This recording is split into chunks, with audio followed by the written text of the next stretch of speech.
Our path now takes us back to the good old Archylte. It might be Archylte, they got a lot of weird silent T's. The Steepe. Call it the Steepe.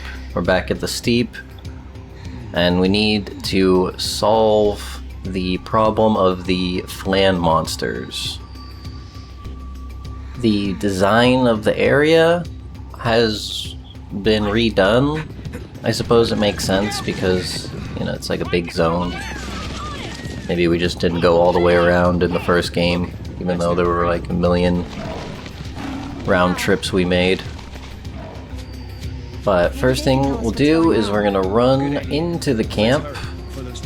Most of the monsters that they spawn you in here with aren't really gonna be a problem, but we'll get to a few that are problems a little bit later. Now, at the highest point in the camp here, we've got a little weather machine, and this guy who's gonna send us on a prove your metal quest, as well as giving us the map to fill out. Some pretty decent little wind effects on Sarah's hair there. But regardless, we're going to talk to this guy until he gives us the quest to hunt goblins. Now, lucky for us, we can simply jump off of the cliff here and head straight out to end these goblins. There is a annoying system that alerts you when your quest target has materialized, but I don't know. It's a little interrupty for my tastes, but this wasn't a hard fight. Luckily the chocobo was here, and I ended up getting the chocobo crystal from the first one I fought. Maybe that's more of a predetermined thing, but we'll finish up this quest and turn it back in to the head chief honcho. Returning via the red cactar statues is the quickest way, and also rewards you with a fragment. So you'll need to locate these as you go around and warp back through them to get the allocated fragments from each one if you're aiming for the full completion. Our next Prove Your Worth quest is talking to Mita here, and she wants you to collect wool from the sheep outside. I appreciate whatever you can do to help. The 3 sheep are in the grassy zone right in front of the gates basically, but they are moving around and they will be spooked by monsters, so you may find yourself chasing them down quite a bit, but just bear with it. And once you lock onto them, even if they hop away, you'll still get the item. Now we can turn in this quest for the Wolly stone fragment. Then before you go off again, talk to Mita one more time, and she's gonna inform you about the weather problems and what's going on with their weather machine. And that'll enable you to talk to the next girl here, Hunter, unnamed NPC. And she will explain how the weather control device works, and how there's 4 states to put the Steepe in, and that'll affect the monsters that spawn in the quests that you can fulfill. At this time, put both levers down. This will change the weather into rainy, starting from the right one down, and then once the left one is down, it'll go into sunny. That spawns the large dragon boss over there.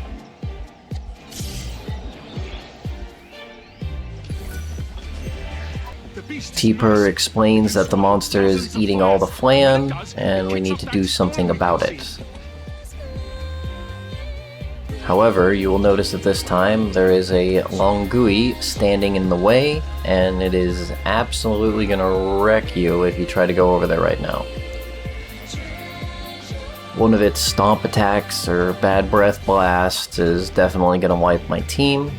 So what we do is we switch the right stick back up. This will leave the boss in place, and the Longui will leave. Now we can head over there and fight off this flan-devouring behemoth. Now, before I head out, I'm going to set up my paradigms to a real simple stagger, block, heal, attack once staggered. So you'll need your Ravager build, your Commando build, one Sentinel, and one Medic. Keep it real simple so that you don't ever get overstressed in the fight. He is going to start out with this big attack, but you do have enough time to get in one round of ATB charge before he gets his off.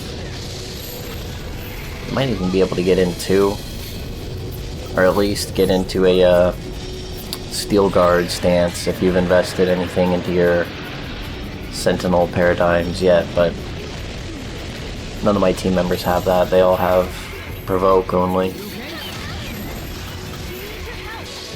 I'm going to quickly build up Faeryl's stagger gauge here, and then switch to the Cerberus paradigm and unleash as much damage as possible.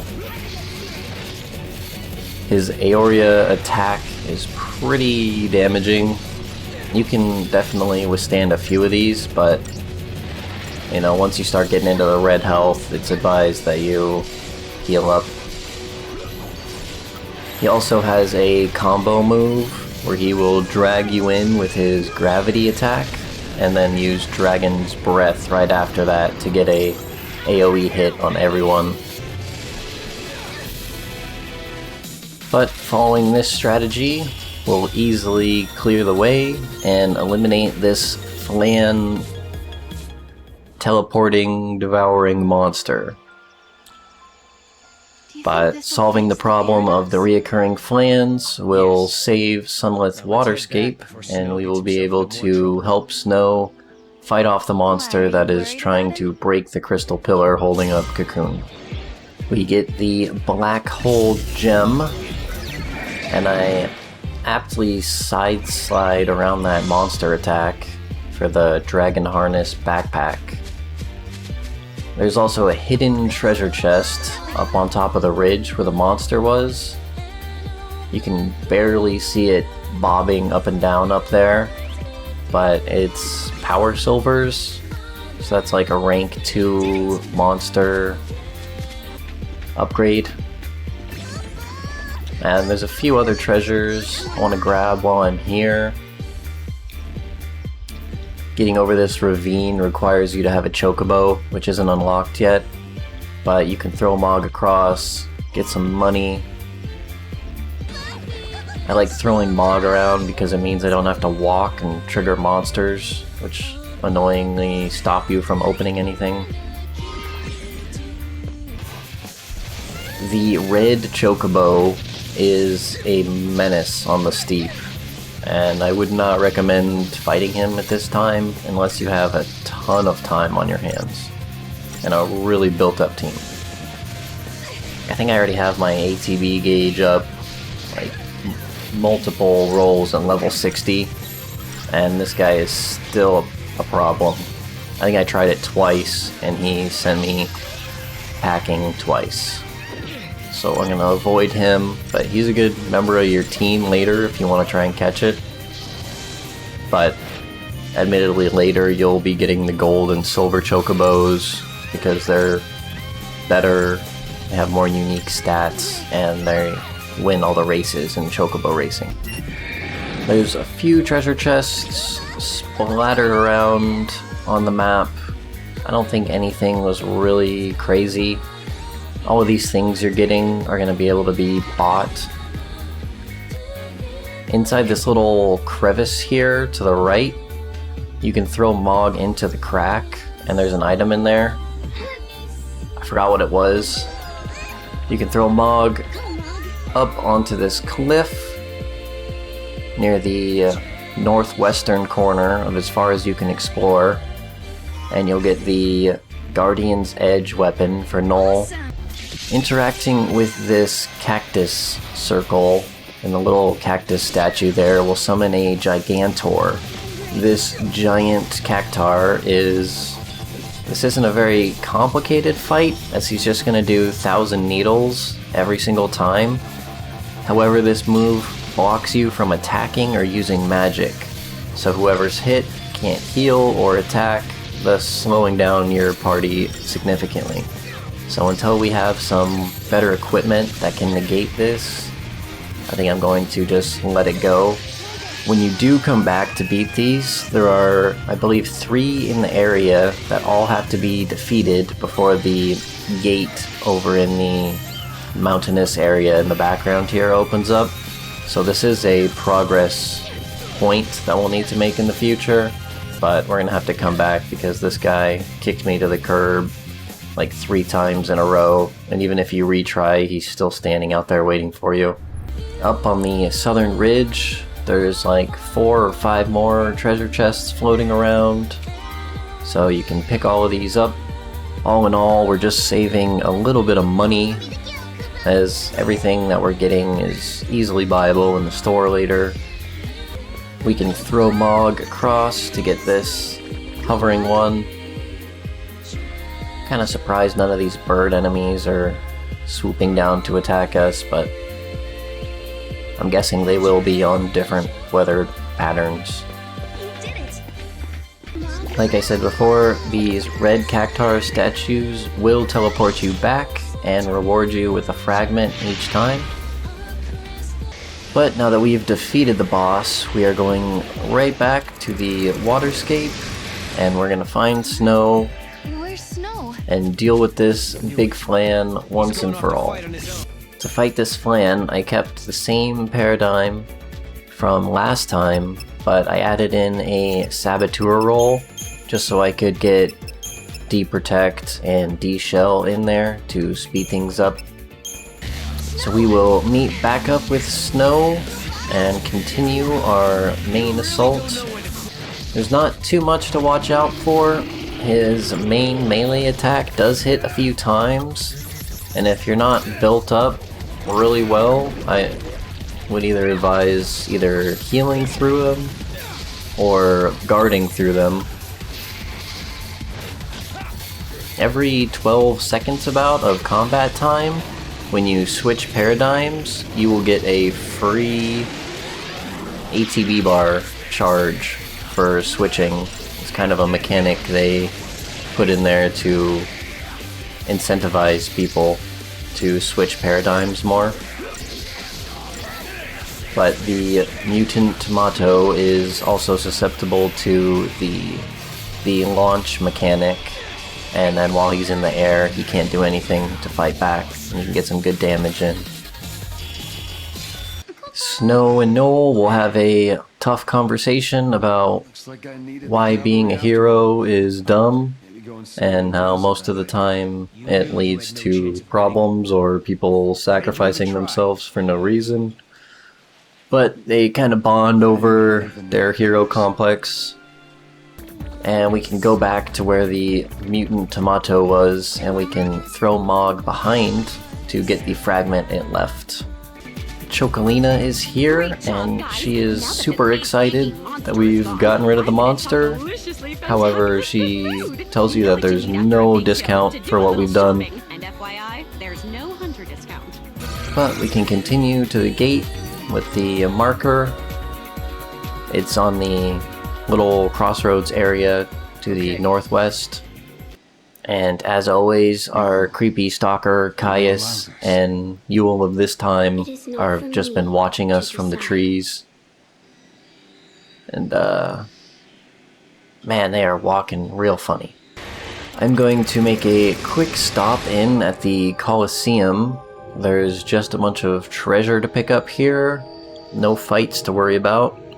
So make your way downstairs, engage the mysterious NPC, and he will explain to you that this fragment has been here and is messing up his vibe, and Noel says that he will take it away from him as a favor. No robbery whatsoever. That worked. We get the White Hole Gem. Lucky he was open to reason. Right where we spawned in, there's a hidden treasure chest with a map. Scattered throughout the area, there are 5 treasure chests hovering off the, basically the north to northwestern sides of this area. When you're aiming for these, you want to try and aim to where the little dotted line stops. But if you miss, Mog has to fall to the bottom of the abyss first and then land on whatever hitbox they have down there and then do his look around. And it is a massive time drain. So try to nail Mog right onto these boxes.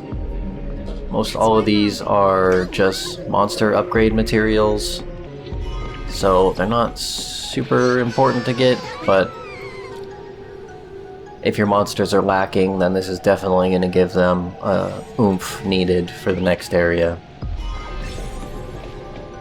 Here is the map with the treasure chests located on it, and you can pause and look at that if you need to. We're now stuck in another interlude, Void Beyond chapter, where we're just gonna walk around. Noel and Sarah have a nice little conversation. The inner area is now unlocked, and we can pick up a number of treasure chests. Behind the throne in the back, there are 2 gate opening fragments that we need to collect in the square treasure cubes. We can get the prediction gate seal here, and on the northern side we can pick up the column gate seal. We can pick up this treasure chest that's hidden for 800 gil, and then after this we will be able to travel back to Serendipity as well as Academia